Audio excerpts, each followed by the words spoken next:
Buonasera. Good evening, everybody. My name is Paolo Barlera. I'm the interim director of the Italian Cultural Institute, and it is my pleasure to welcome you tonight for an evening dedicated to Leonardo da Vinci. As many of you probably know, this year is the 500th anniversary of Leonardo's death, and there have been a number of events to commemorate that anniversary, not only in New York or the United States, but all over Italy. And tonight we have a wonderful opportunity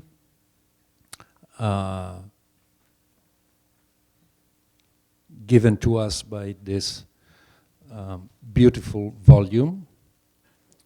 And to talk about it, we are honored to have the author of the book, Carmen Bambach, who is curator with the Department of Drawings and Prints at the Metropolitan Museum of Art, just a few blocks away from here.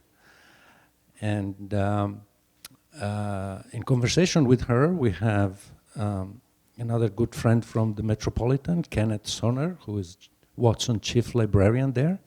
And I would like to thank them for being with us tonight. And I would like to leave the floor to them. A big applause, thank you.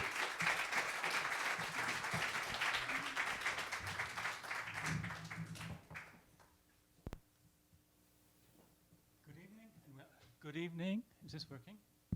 Good. Good evening and welcome.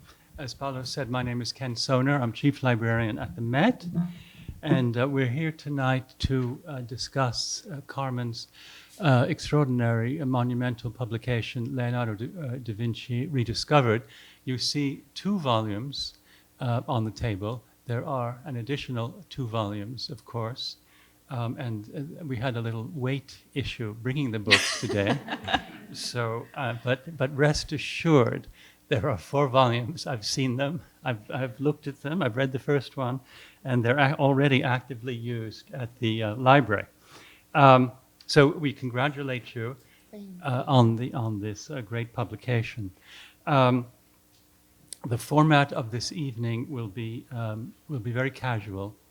I'm going to ask Carmen a couple of questions. We'll have a conversation, and then we would like to open it up for your questions and for your observations.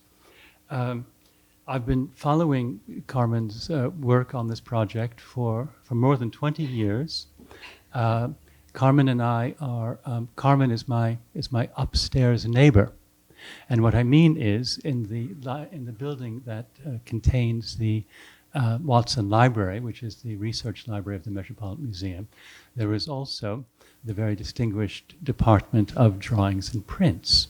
And Carmen is 2 floors up, which makes her use of the library wonderfully convenient, I would say, Carmen, doesn't it? And Carmen certainly puts it to good use.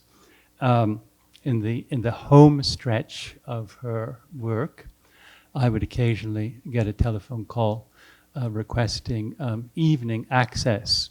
Knowing Carmen, I knew it meant all-night access to the library. And this was an exceptional request that I would probably decline from most people who requested it.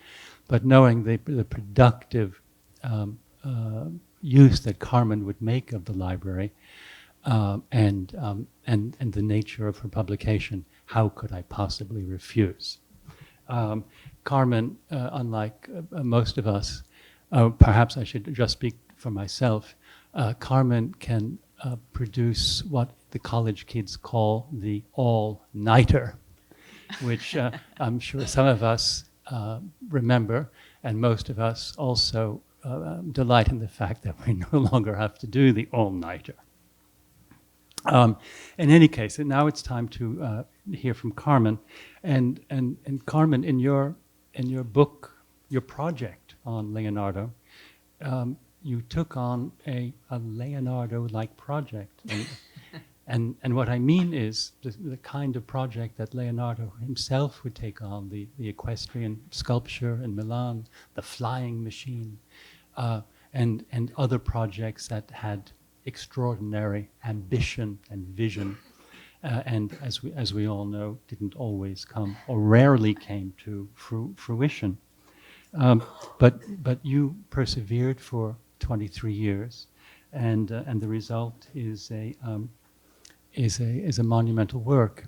Now, before we talk about your book and your methodology, if we can call it that, can you explain to us when did you first think of taking on a project like this, which is clearly the summit of art historical scholarship, considering there's more than 500 years of literature on Leonardo. So when was this idea first born?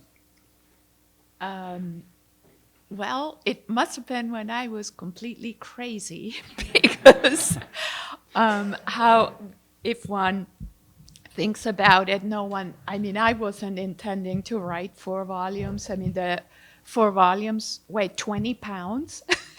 So at the Met, we had an exhibition in 2003, a Leonardo da Vinci Master Draftsman, and that, in having 144 works on exhibition, it kind of provided a good laboratory to see and see how the work of Leonardo came together. But one of the things that became really clear to me is that in order to really understand Leonardo's legacy and everything that he stood for in the Italian Renaissance, I mean, he is so-called universal genius, it seemed to me important to write it from a biographical standpoint. So I was especially interested in the fact that Leonardo wasn't born being Leonardo, but rather this was an artist and a self-taught author who took tremendous pains to become and do the kinds of things that he eventually did. For instance, he was born illegitimately, so that was already a very difficult thing to overcome. He was left-handed, and therefore he wrote from right to left. And so this, again, was a difficulty to overcome. And then he didn't have a university education, but he had this ambition to write about natural philosophy. He wanted to write about physics and all sorts of subjects, but without having any knowledge of Latin, the literature of his time was inaccessible to him. So he had people who helped him, who coached him. One of them was Fra Luca Pacioli, great mathematician of the time, and because he was a priest, he was a Franciscan monk, he was trained very finely in Latin. So all the educated literature of the period, certainly the scientific literature, was all written in Latin. So all of this really took tremendous effort on Leonardo's part. And if we think about the fact that he was born in 1452, it's really only by 1507 that we have the fully blossomed genius of the kind of universal genius that we all admire. So you can do the math. I mean, he was already, at that time, already after 35 years old, you would have been considered old. So in the Renaissance, so he was definitely a late bloomer as an author. Among the many themes in Carmen's book is Leonardo's self-education and maturation. Maturation as an artist, as a scientist, as an intellectual. In your extensive research, if we can put his work aside for a minute, if that's at all possible, did you discover biographical information about Leonardo that hadn't surfaced before? Well, it's a great question. I think that the most important part is really the putting together of the biographical framework. Um, the being able to see, for example, I mean, one of the aspects that was really important to me was what kind of influence did his father have? Said Piero da Vinci, who was a notary by profession, so a kind of lawyer and accountant, so and somebody who did all the legal stuff. So Ser Piero da Vinci actually wrote an enormous number of account books. So he would do volumes like this, but they're like 18. I was in the Archivio di Stato in Florence looking at those with fine handwriting, everything annotated with dates and telling you for whom. And so these are the kinds of things that Leonardo took over as a habit in his own work. He would write prolifically. He would write notes with dates, just like somebody who's a notary might. And then the other thing is, Ser Piero had such a big hand in Leonardo getting commissions. And so his first commission that we all know about, the Adoration of the Magi, a painting that is left unfinished, that was a really complicated contractual project that Ser Piero completely bartered with the monks. So it went something like this. There was a man who died and left an orphan daughter, and that daughter needed to have a dowry to get married. That's how arranged marriages were done at the time. And Ser Piero was the one organizing the whole transaction. And Ser Piero seems to have done this on the condition that Leonardo got the commission. And so here, a little bit unlike what we assume of an artist of this time, Leonardo has this very mediated kind of beginning. And of course, he leaves that painting unfinished. And this becomes a pattern with him. He disappointed many patrons, and so there is also this aspect of what was it about his temperament, about Leonardo's temperament, that sort of inhibited his finishing projects, particularly the paintings. And we can say that part of it was perfectionism. We can also say that he wanted to elaborate his paintings. He painted during a very long period on the same painting. So, for example, the Mona Lisa, he began in 1503. And by the time of his death, the painting was barely just completed. So he dies in 1519. So again, about 16 years work in progress. It has been my great privilege to actually have spent a lot of time with the Mona Lisa during the times when the scientific analysis are done once a year. I was able to hold her outside the glass and everything, and believe me, it was really that kind of moment.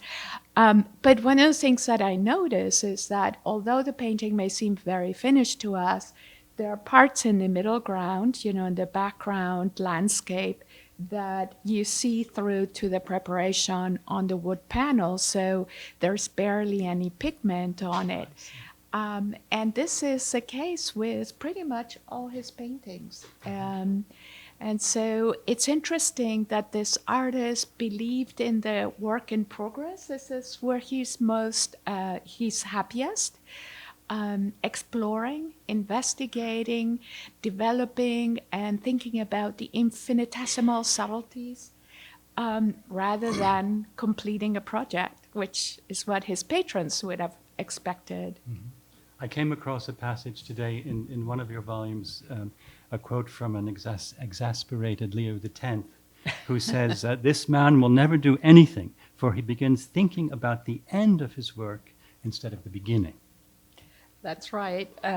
So this is something that's already being said at the point when Leonardo really is good and mature. It's probably about 15, 13. So he's already in his early 60s. And it's really interesting because Pope Leo X, who was one of the great patrons for the Raphael, for Michelangelo, all of a sudden he couldn't really deal with Leonardo, and so basically Leo X gave him probably no projects to complete, but it was Pope Leo X's brother who had the patience with Leonardo and kept him on a stipend. And so here we have this incredibly famous artist who at the same time has this very bad reputation. So there weren't really that many places where he could go. And so pretty soon after the time that he mentions this, once his patron Giuliano de' Medici dies, the great king of France, Francois Ier, invites him to France, since he and his mother especially cared about Italian culture. So Leonardo, for the last 3 years of his life, goes to live in Amboise and in the Loire Valley, where basically the king hires him to be his ideas man. Really, rather than paint or do anything like that. We know that at that point Leonardo also had a stroke. So there's one of the eyewitnesses' accounts that tells us that he could no longer paint as he used to, and all he could really do was teach his pupils painting and drawing, but that's pretty much it. And so really it's kind of like the French king has Leonardo as sort of like the genius in the court. And the last stop of a very itinerant life. There's a map in Volume 1 which shows the many cities and towns in which Leonardo resided, and it's really quite striking how often he would move from one place to another. Yes, it's interesting because if we think about an artist like Michelangelo, who basically was centered in Rome and in Florence, went to Bologna a couple of times, really cursed the Bolognese, went to Venice for a little bit to buy some pigments to paint the Sistine ceiling. You can see that Michelangelo spends really his life in two places, and the quarries, of course, in Carrara. In the case of Leonardo, we have his little notebooks especially that are almost like a diary, keeping track of, today I was in Siena and I saw the bells. I was at Urbino and I saw this great staircase in the castle. I was at Porto Cesenatico examining the fortifications. He is in Florence, he is in Milan, he goes to, and it's pretty clear that he loves the outdoors. So there is a lot that he does, sort of observing how birds fly, looking at the way that fog transforms a landscape. So this is somebody who has great reverence for Mother Nature and who clearly loves traveling. So he basically goes from in the north, in Milan and even Venice, and then all the way to the south, almost reaching Naples. So it's pretty extraordinary for an artist of his time to do that. Carmen and I first got to know each other more than 20 years ago when Carmen began this project. And Carmen, every so often, would come to my office to let me know that we were missing, or we had not yet acquired, would be the more accurate way to put it. We had not yet acquired one of the many facsimiles of Leonardo's drawings and manuscripts that were published by the Italian publisher Giunti. And I suspect we didn't get them when they were first published because they were very expensive publications. But with Carmen's encouragement and the generosity of the Friends of Watson Library, we now have a full set. Why are these facsimiles of Leonardo's notebooks and manuscripts so very important to you? So one of the most important aspects of my work has been being concerned with the originals and doing what I call a kind of archaeological method, where you examine how, for instance, he holds a pen and sort of writes on the notebook, that he begins a notebook from the back to front, being left-handed.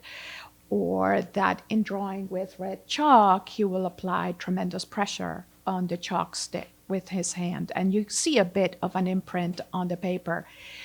But after you've done that kind of work, and remember that there are about more than 4,000 sheets of paper with drawings and writing by Leonardo, after that, in order to do the transcriptions, for example, of what he wrote, it could not be done in front of the originals, but the facsimiles give you at least the possibility of seeing the text and doing the transcription. Now, it seemed to me really important to pay attention to Leonardo's handwriting as a kind of object, because we can see him, for instance, when he is writing and composing on the spot. So it has lots of crossed out words. He'll also write with chalk rather than pen and ink. Or when he's copying over something in a very clean way, and so we know that it's already a kind of intermediate draft for a treatise. And so with the facsimiles, it was also possible for me to remind myself of what all these different kinds of manuscripts looked like, especially as I was doing the transcriptions. And I felt that it was really important to do the transcriptions of his writings myself, because usually what had been done in the literature before was to correct Leonardo's orthography, to integrate modern punctuation. And so what I've believed in is what we call in Italian a trascrizione diplomatica. So it's a completely archaeological transcription where you note even the crossed out words. You don't correct any spelling. And remember that until about the middle of the 16th century, so it's 30 years after Leonardo's death, that you get a standardization, a consistency in spelling, Italian spelling. So what you often get is Leonardo writing, the same word within a block of text 3 different ways, or he will forget to include a letter in the words. And he doesn't really punctuate, he doesn't do punctuation. So there are lots of possibilities for interpretation. And I think that this really affects the way that we interpret his writings, even some of the very famous passages. And so it was very important for me to be able to do this straight out of the originals of the text. And I can give you one example. There is a very famous passage in one of the manuscripts that was intended for his unfinished treatise on painting, and it's entitled Come destrare la mente a nuove invenzioni. And what is really interesting, this is how we've known this in the Italian trascrizione critica, so in the corrected, edited version. Well, if you go to the actual original, it doesn't say destare, it says destrare. Destrare means already train the hand to new inventions. So there is quite a difference here. And so in that way, there were many instances where just going back to the original text really made a big difference in how we interpreted the text. The other things that happened is, and this has been an assumption that pretty much in the literature, very often, just seeing something written by Leonardo in his hand from right to left meant instantly that a scholar would say, oh, this is original text by Leonardo. It was possible for me to find some of his sources. And so you actually figure out that what he's doing is he's writing in Italian, basically the translation of John Peckham's Perspectiva Communis, which is a treatise on optics. So just because he writes it in his hand, it doesn't mean that it's original content. And so this was yet another way in which he trained himself to become an author. So this whole idea of how Leonardo became Leonardo, his process and all this, was really important to me. And in many ways, this really humanizes the genius. And it's not to take away from his great geniality, but it is really to be inside his mind a bit. There is a sense of intimacy. I felt that the biographical approach also sort of brought that out. And there are many moving moments also in reading him. Also, his paintings become very immediate, which I think is the other aspect that is pretty extraordinary.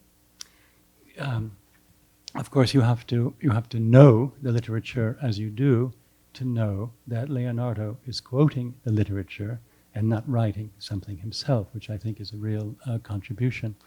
As you talk about the biographical framework and getting to know and perhaps even a new dimension of Leonardo, in the notebooks there are very few personal references. Am I correct? Yes, it's a really wonderful point that that you make. Despite the fact that Leonardo left so much writing, there are probably about 10 drafts of letters by his hand. And the letters essentially are, bits and pieces, asking his patrons to pay him the salary that he was owed, or he wanted to get the restitution of his water rights from the governor in Milan. So nothing really personal. So if we step back and look at somebody like Michelangelo for a moment, in Michelangelo's case, we have more than 320 letters by Michelangelo. I mean, completed letters. And they go, in a variety of directions. He complains to his father. He complains about how bad the food is in Bologna. I mean, a Florentine is always, complaining and thinking only Florence is the best thing. And then Michelangelo writes, there are many poems. There are about almost 100 sonnets and drafts of poetry, madrigals. And so there is a lot of material that is autobiographical in the case of Michelangelo. And so in contrast, to come back to Leonardo, and this was one of the big challenges for me as author. I was very committed to the idea of doing this biographical framework to tell the story of Leonardo within his biography. But then how do you do that when you have so little direct information? So that's the time when you start going towards what you call circumstantial evidence. So you look at a lot of documents around Leonardo's commissions.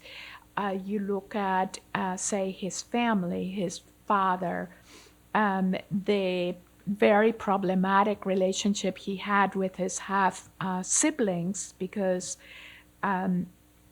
Leonardo's father, Ser Piero, got married 4 times. The first 2 wives were childless. So that is, and Leonardo had been born illegitimately. He had been the first child. And that at this time, when Ser Piero marries for the second time, and he's still childless, the wife is still childless, that's when he brings Leonardo to live in the household. And so he enters the family household very belatedly. Before he had been raised by his grandfather. And so interestingly, he does not have, therefore, a very formal education like, say, Michelangelo would have had. And there are all sorts of aspects that you start putting together and in looking at his manuscripts. So basically, this is how you end up with 4 volumes book, because it really takes that much more to weave together the strands. I felt very committed to the fact that because Leonardo is so famous and so much has been written about him, and there is a great amount that is also pretty much myth.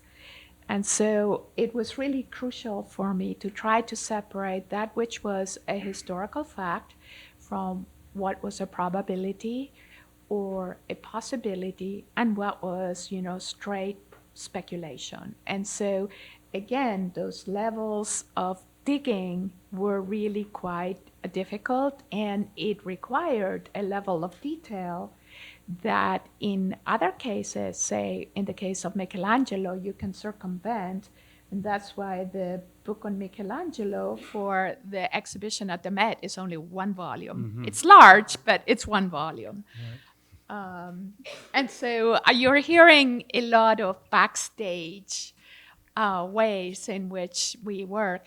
One other aspect I wanted to talk about is the role of modern tools of scientific investigation of the paintings, because this has been an area that I am really fascinated by, and it's an area that also has given us a lot of very new insights. So with, say, infrared reflectography, and maybe I can find.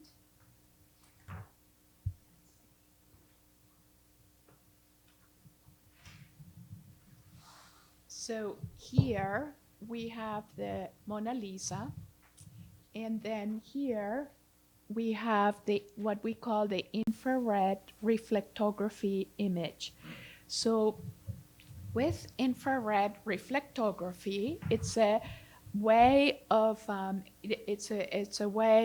going to another bandwidth where you are able to make the pigments in a painting transparent, and so you can go underneath and you can see the underdrawing.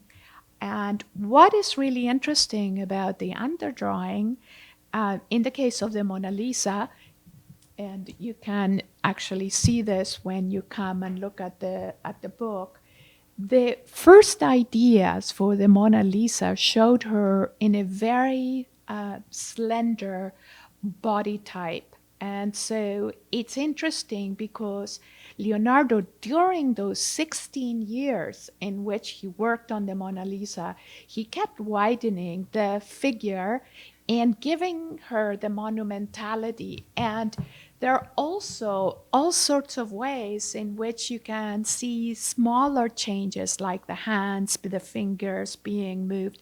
And so what's amazing about infrared reflectography is that you start getting a sense of the actual making of the painting and the evolution of these great masterpieces. So it was also important to me to be able to come back to the Mona Lisa, which, it is an icon of Western civilization. And so for me, the great challenge was, how can we see it in a fresh way?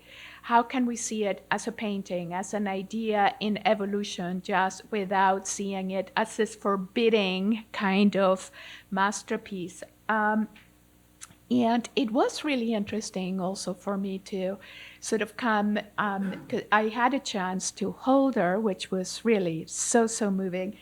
And to be able to see that there are parts of it that are unfinished began telling me that it was especially important to think about the process of painting. And so you begin to see how the biographical method as a whole ties into this.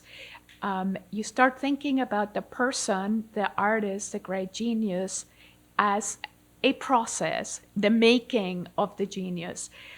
You start looking at Leonardo's work, the author, as a process, the making, the self-making of this author, because he really was a self-taught writer. And so it's really quite interesting to sort of change perspective and see this sense of evolution, which also makes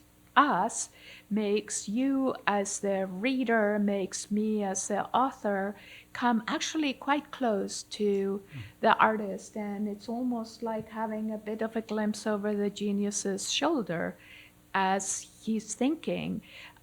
The other bits that are really, really very immediate are, for instance, his drawings, where in his drawings you see the first sketches and you see him just, doing several ideas on the same sheet of paper, and then just being so concerned with the idea of just getting it out of your brainstorming. And he does talk about the role of brainstorming as an artist on the paper. So it is interesting because we get lots of insights. So bit by bit, this biography of the artist starts emerging. You have one line that I like where you said one has the impression that drawing for Leonardo was a defining act of existence. Yes. It's very interesting because for him, drawing was a bit like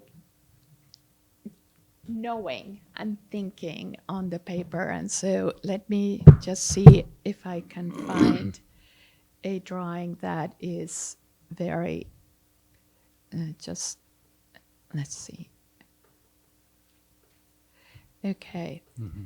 So here, actually, we have the Adoration of the Magi, the altarpiece that I mentioned that his father had basically bartered the commission.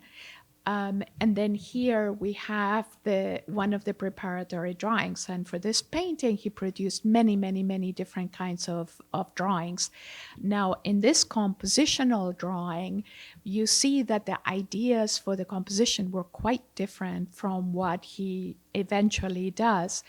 And what is really interesting is that when you start looking not at the pen and ink layer, which is the last step on the sheet of paper, and you look at what he had done more delicately with lead points, so it's like drawing with pencil, so it's pretty faint, you see enormous amounts of changes. And so it's very interesting to see him thinking, changing his mind.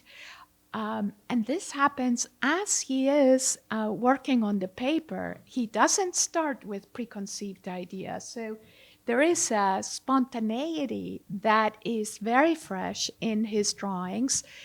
And I want to show you just one more case, the Madonnas, the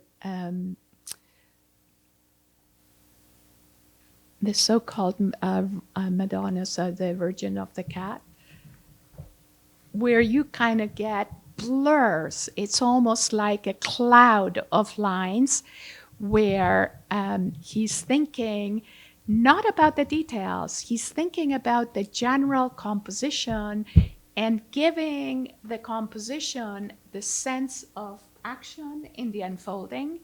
The composition centers around a child, the Christ child, with a cat. And as you know, cats move a lot. So imagine a kid holding like this, a cat, and the cat just moving around. that's kind of what he tries to capture on the paper, the sense of the movement of the figures. This is what gives his composition so much life. So it's interesting that rather than try to describe it with words, he actually thinks and seeks it out on the paper. And I always found an interesting paradox in Leonardo's activity as a writer, as an author, and Leonardo as the artist. His words are always so much less impactful than what he draws or what he paints. But what is really interesting in his writings is that he is also somebody who searches and lets, the creativity flow on the paper, but then he needs to theorize, break down whatever he's doing into different steps and rationalizing it. And he does this also to write his treatises, none of which is finished, of course. And it's interesting that there is a bit of a kind of tension. I find it a bit of a dichotomy for him, is that it's never completely resolved. And one of the reasons why Leonardo's writings do not get published is not just that he is left-handed, so he writes from right to left, and somebody, in order to print his text, would have had to transcribe it all again, left to right, for a right-handed reader. But also, his texts don't usually cohere in a really narrative sense. So he starts writing something, and then he has to break it up and do the little drawing to explain what he has done.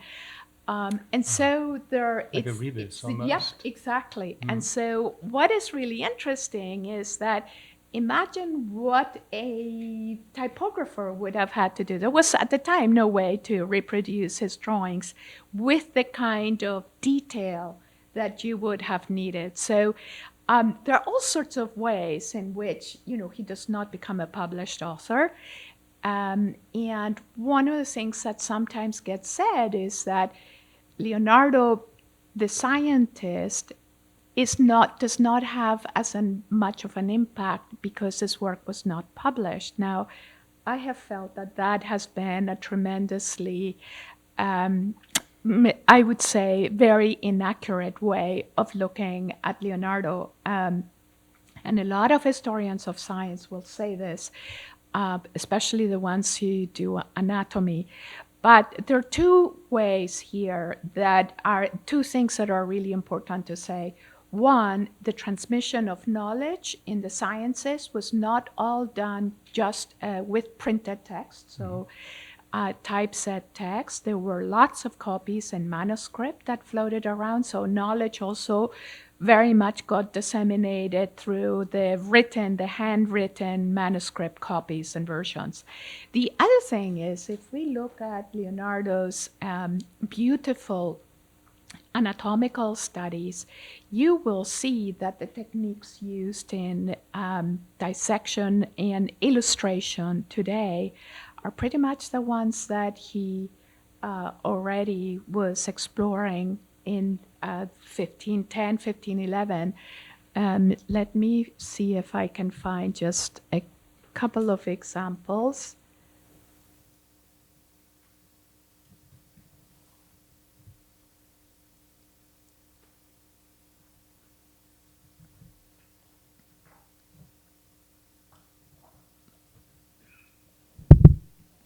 So this is an amazing drawing that allows us to see how he conceived the muscles of the shoulder, the torso. And what he does is he is using a method by which he lifts layer upon layer, so the layer of the skin, the layer of the muscles. And then he also invents a way to visually communicate the fact that muscles attach in different ways and interconnect. And so he abstracts them into just strips, and so he draws lines just to show how they interconnect and attach to the bones. So he is inventing even visual devices to be able to do that. And the other thing about this is that in the drawings here, he deconstructs all the steps of what he's doing. And so basically, he's showing us much more than what the human eye can absorb with one glance. And so there is a simultaneity of information that he's able to show. He's also able to show us a three-dimensionality of that anatomical form in a way that is very compelling and that we see illustrated in anatomical books today. And now that we have digital means and you can have, say, three-dimensional scanning, basically what he is doing, showing us forms from different points of view, it's pretty much what we do try to do today by doing a laser scanning around the form. So it's very interesting to see this artist who is part of his time, and this is also really important, but tries to break through those boundaries and come up with devices in which he can communicate. I mean, he's an extraordinary visual communicator. That's a wonderful, wonderful point, wonderful analogy. I'd like to ask one more question, then open it up to the audience. And Carmen's, one of the many themes and virtues and benefits of Carmen's book is that you offer let's call it a syntax and grammar of looking at Leonardo's drawings. There are more than 1,500 illustrations in the book. As Carmen said, there are 4,100 sheets. And some drawings are looked at and described, and Carmen takes the reader through with great care every element of the drawing. It's very close looking to get a grasp of the syntax and grammar. So I hope you will forgive the autobiographical question here. What I'm saying is that you help us to look. You help us to learn, but you also help us to look. I can either ask, when did you realize that you were such an effective looker? or is there someone in your life, perhaps a teacher or a moment, that you can talk about who helped you to look? It's a big question. Well, I began actually thinking that I was going to be an artist, and I had always drawn since I was really very little. And for me, drawing and copying the great masters was a way of looking that was very detail-oriented. And so coming from that kind of practical background, my parents, I come from Chile, from South America. And naturally, there are no works by Leonardo or Michelangelo, but my parents bought me books of Michelangelo, Leonardo, and I would spend all this time drawing after them. As a very young girl. Yep, as a very young girl. I had, by trying to imitate, actually, even difficult foreshortenings of figures and all that, it just trains you to look at everything. And one of the things that, as a visual artist, that was very important to me, and I think that's probably why I went into studying, especially drawings, is the sense of the hand of the artist sort of moving on the paper. And you can tell when you are using great force, when you are articulating tonally something. And then in writing the book on Leonardo, one of the things that occurred to me is that the reader, especially if I wanted to see a new generation of young scholars working on Leonardo again, which is a pretty forbidding topic, that I wanted to be able to provide some kind of map of how to do this. Because in the traditional books on Leonardo, basically what you will see to describe something like this is notes on anatomy of the arm. That's it. Mm-hmm. And so it felt really important to me also to be able to look at a sheet by Leonardo that basically identifies all the different motifs that are on the page. Because this is the other thing that is really interesting. You can get a sheet of paper where there are anatomical studies, but he will also insert a dirty joke. And, there are times when you get, the really sublime text and then the banal list of, what to do for the shopping. So it seemed to me that these were ways also to get at his mind and how he used and reused his papers. There seemed to be, again, a kind of humanizing aspect to it. Yeah. Thank you, Carmen. Thank you. I'm sure there are a couple of questions in the audience, and Paolo's going to take the microphone around.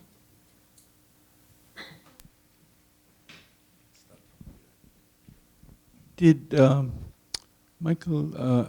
Leonardo ever have any argument with himself over the significant difference in value to society of his engineering ideas versus a painting that would have a much more limited viewer?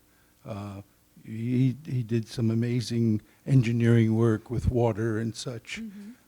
Did he have any commentary on that at all in his writing? Well, it's a really great question because it comes back to this fact that Leonardo writes so much but reveals so little of himself. And so the kind of argument about, being an artist and being a scientist or a technologist doesn't come up in his writings. But what he does do is write about the great contrast between what a painter does and what a sculptor does. And he pokes fun at the sculptors, thinking about Michelangelo, of course, because they hated one another. And so there you see a very adversarial way of writing, the painter versus the sculptor. And in terms of the technology, and say also what he does with study of water and cosmology and geology, he goes towards describing and analyzing without really editorializing about himself.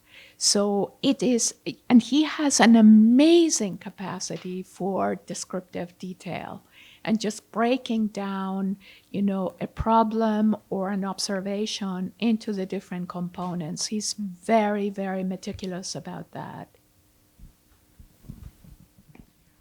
In your research, what was the impact of his uncle?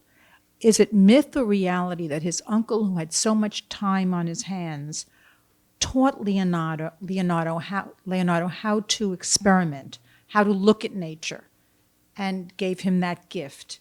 Did you find what is his relationship with his uncle? Yeah, it's a wonderful question, and you know a lot. So my compliments. So his uncle, Francesco, was younger than Ser Piero. And Francesco, again, we don't have a lot of details about that relationship, but we can intuit a great deal from the fact that Uncle Francesco, and remember that Leonardo was brought up in Vinci, so in the grandfather's household, and Francesco, the uncle, was also part of that household until about 1464-65. So Leonardo was already about 12 years old when he goes to live in Florence with his father. So there probably is a great deal there that's influential. The other very telling aspect is that Francesco, when he does his will, he leaves his property and also the rendite of rendite. How do we say that in English? The revenue. Okay, the revenue from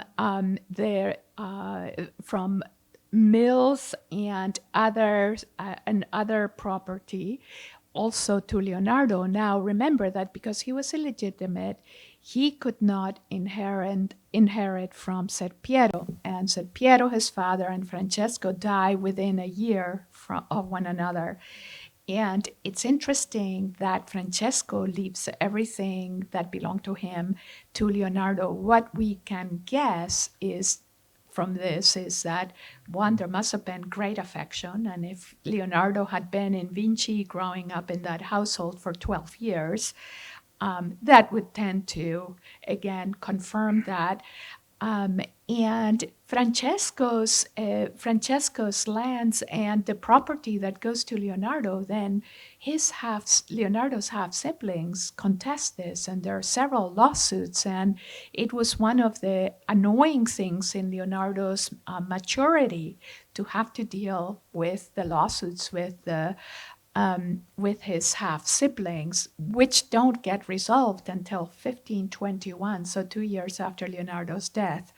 So it's interesting that Francesco must have been a very important figure. One of the, so important, in fact, and perhaps as important or more important even than Ser Piero, his father. It is interesting that the two die more or less at the same time.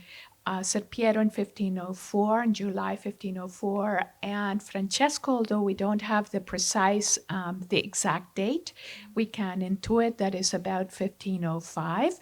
And it is interesting because it represents a moment that is very, one can say, traumatic in Leonardo's work. He had been working on the Battle of Anghiari, a project that he leaves unfinished, and there is a moment of great crisis, and probably a lot has to do with the death of this beloved uncle, certainly his father. Leonardo writes 2 different notes about his father dying. So yeah, again, this biographical element really comes to the foreground. But we don't have a lot of evidence. So it's a reconstruction, really, more than anything, to look at the role of Francesco.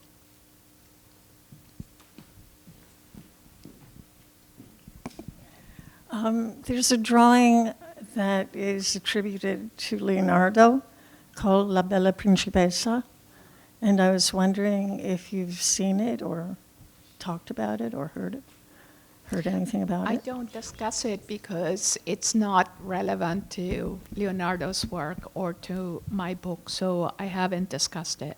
No, because a lot of Leonardo experts have said it was Leonardo.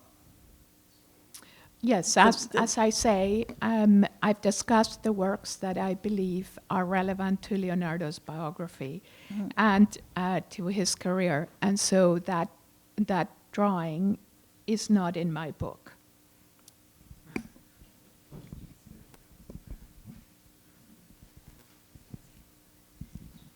Can you say why there are 2 names, La Gioconda and Mona Lisa? Okay. It's all of these are nicknames. Okay, so it's the sitter, and this was really interesting. In 2005 or 2006, a discovery was made of a note written by Agostino Vespucci that actually indicates and says something to the effect of October 1503. It mentions Lisa Gherardini, so the Mona Lisa. It mentions also the Virgin and Child with Saint Anne, and it mentions that the Battle of Anghiari is going to be begun. What was really interesting is that now we, therefore, as a result of this relatively recent discovery, we know the date of when the Mona Lisa was begun. So the subject of that painting is Lisa Gherardini.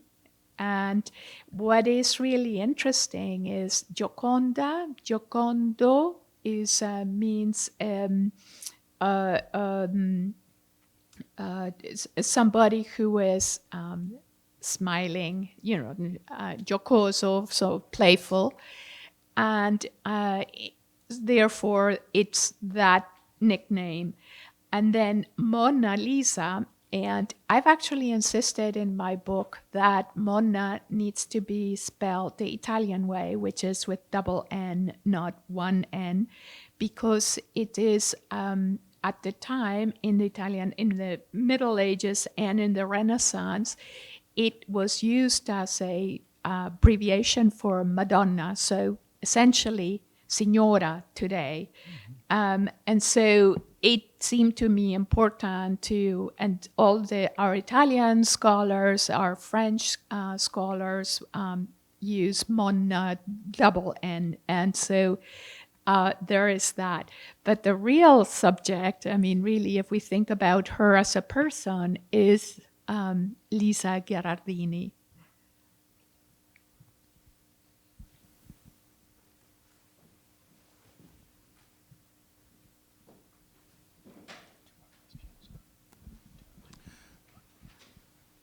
Hi. So first of all, congratulations on not pulling a Leonardo and finishing your work, actually, which is great. But I've long wondered if Leonardo had ADD, attention deficit disorder, as for the fact which for all his work has not been completed, and it is, in a way, it might be wonderful to know that for all the people that have ADD and.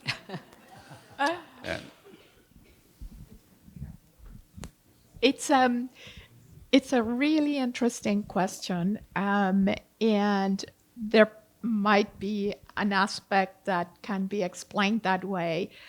I actually have refrained from doing a shrink analysis on the artist, but I do think that there is this aspect that he is tremendously curious, and he is his attention could very easily be dispersed. And so, yes, I think a modern psychologist would probably come to a conclusion like that. As a historian, though, what I do want to emphasize is that we shouldn't really go that road because we don't have the documentation to be able to do that in a responsible way. And one of the things that also happens by allowing a characterization like that, you kind of also open the floodgates for a lot of other things, like that Leonardo was dyslexic, that all sorts of other possibilities, but that become more and more speculative. Mm-hmm. Let's have one more question. I'll leave it to you to make this very difficult decision. I often heard that Leonardo wrote from right to left to be secretive. I was wondering if you had any expectation that his works would be published one day. That's a really great point, because that was one of the things that I tried to sort of nip in the bud, so to speak. Because, and what I'm looking for is actually, oops. I'm wondering if I can find it quickly. Maybe not. Okay.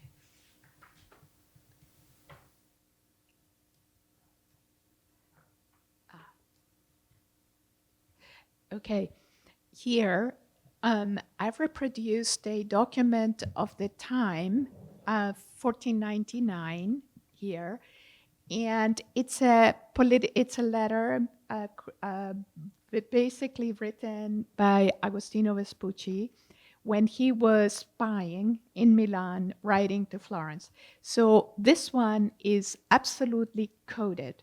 So instead of letters and being able to read a sentence, you get, HHH, 666, and whatever. So, and the entire body of the letter, except for the salutation and the address, are completely ciphered. So, and it was important to me to point out that difference because in writing from right to left, Leonardo was just doing something that became comfortable for the left-hander. So essentially, your ink would not smudge. This was a really good and very natural way of moving the hand.